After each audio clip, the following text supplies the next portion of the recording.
The emergency beacon from Nexus Station pierced through hyperspace like a dying scream. Captain Sarah Chen read the transmission twice before believing it.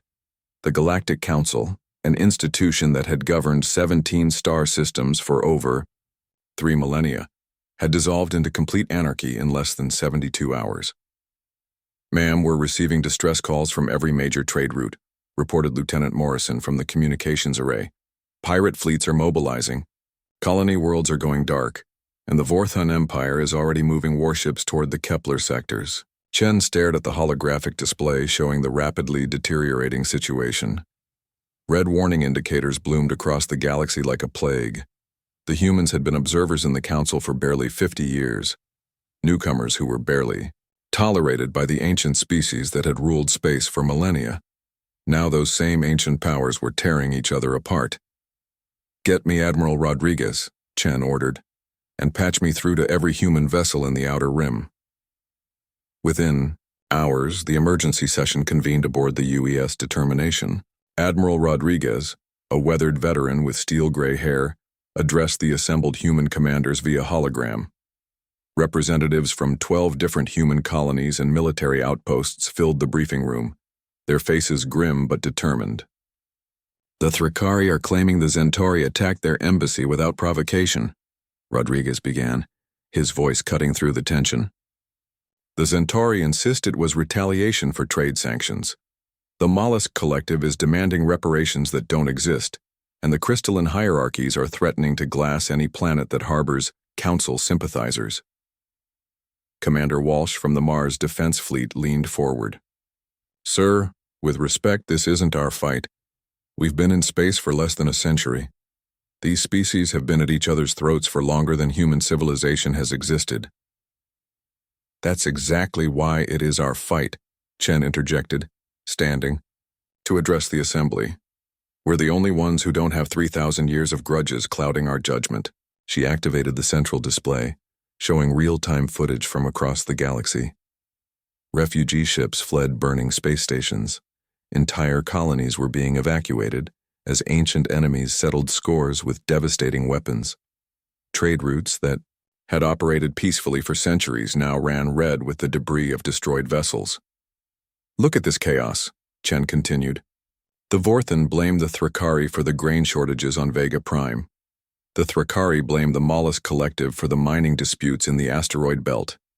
Everyone blames everyone, and meanwhile, billions of innocent beings are caught in the crossfire."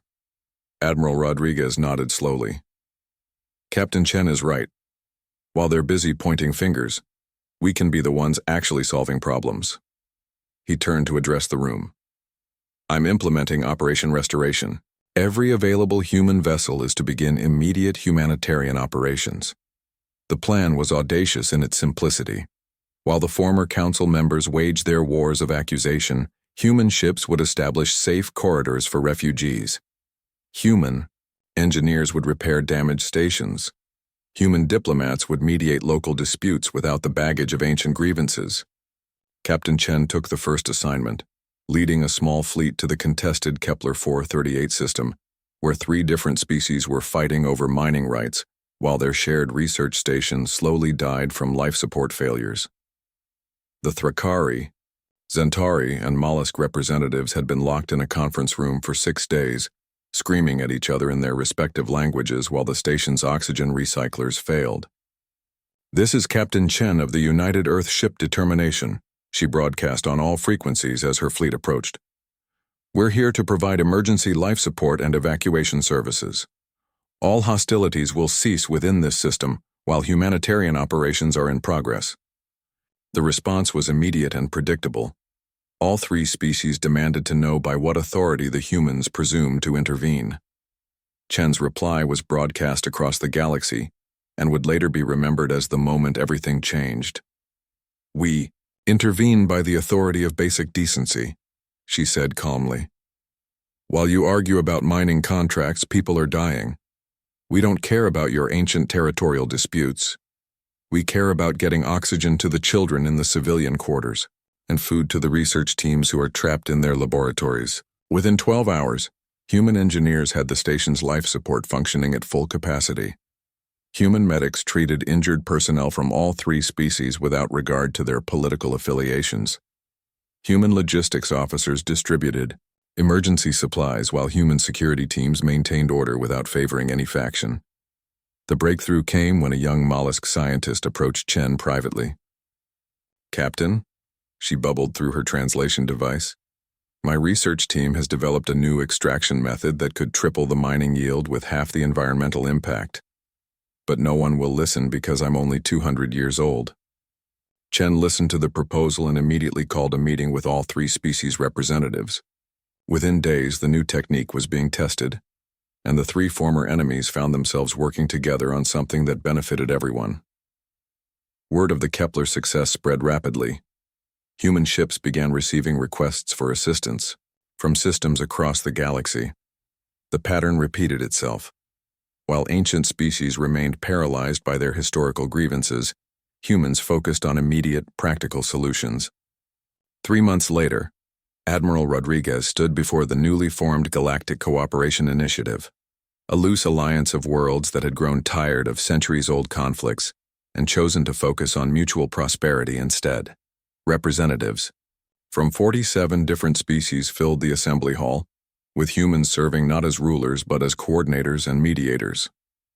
The old council tried to govern through authority and tradition. Rodriguez addressed the gathering. "We propose something different, cooperation through mutual benefit. No species dominates another. Every voice is heard. Every problem is approached with fresh thinking rather than ancient prejudice." The Thrakari ambassador, a being whose species had feuded with the Zentari for over 2 millennia, stood to speak. "The humans have shown us something we had forgotten," she said, her voice carrying across the hall. "Sometimes the newest perspective sees solutions that wisdom obscured by age cannot find." From her position in the observation gallery, Captain Chen watched as former enemies shook hands, tentacles, and various other appendages in agreement. The galaxy was far from perfect, but for the first time in centuries, it was moving forward, instead of being trapped in the past. The council had collapsed into chaos, but from those ashes, something better was being born. And humanity, the youngest species in the galaxy, was helping to build it, one practical solution at a time.